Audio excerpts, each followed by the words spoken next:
Long before Judi Love, 42, became a national television treasure, she was a hard-working single mother of two, having to make sacrifices to make ends meet. She recalled how, much like the tragic story of Awapi Shock, her son became seriously ill while they were staying in social housing.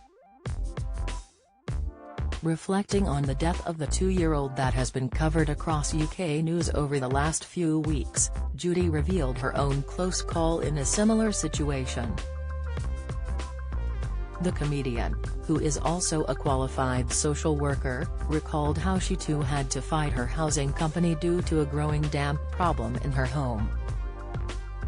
In her OK magazine column, Judi shared that Awap's death hit a personal note for her.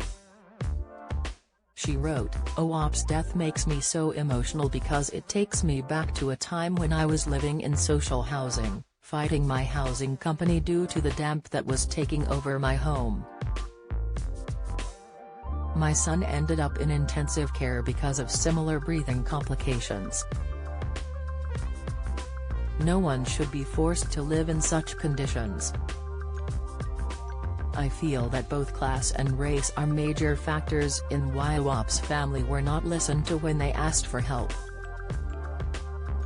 I sincerely hope that they are served justice of some kind."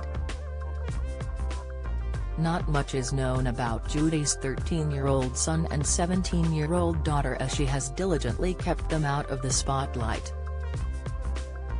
She previously shared how her son's history with respiratory illnesses made her even more apprehensive to send him back to school during the pandemic.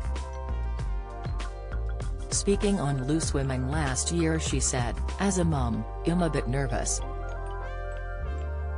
My son has had a history of respiratory illnesses, and I would be projecting so much of my anxiety and nervousness onto the school. Let it be settled for a couple of weeks, and then maybe."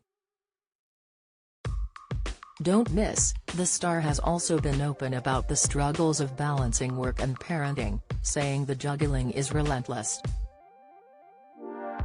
Continuing in her most recent OK magazine column, Judi also spoke about the other hot topic on news airwaves, the Qatar World Cup.